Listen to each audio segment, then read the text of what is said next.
all across Westchester County. The economic strength from Pelham and Mount Vernon, Yonkers, and New Rochelle in the south of the county, all the way up to Peekskill across to North Salem in the northern part of the county, is dependent on how well businesses operate. We have major U.S. corporations here in Westchester County, but what we're seeing now is a greater emphasis on small business and entrepreneurial growth from things that begin with an individual and an idea, if properly capitalized, that can move on to be a business with 5 people, 25 people, and become a growing concern.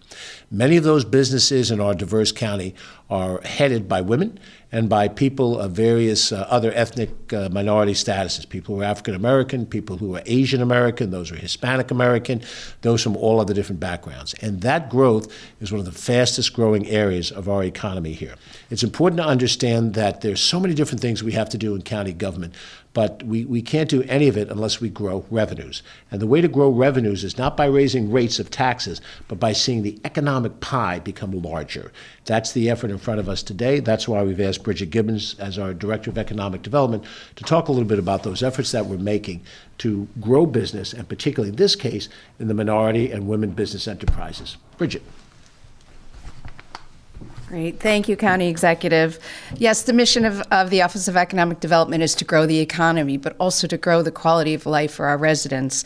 When the County Executive took office in 2018, one of his top priorities was for us to improve the effectiveness and impact of our MWBE program. To accomplish this, we established a task force consisting of key business stakeholders, MWBE business owners, nonprofits, and others, to really guide the improvements to the MWBE program.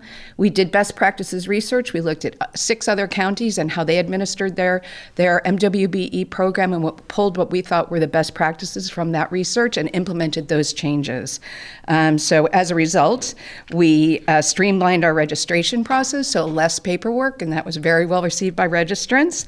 We reconstituted our Technical Assistance Plan Committee, and that committee really guides the MWBE program and makes recommendations. And Wiley Harrison, who's here, is a member of that committee. We thank you, Wiley, for your service.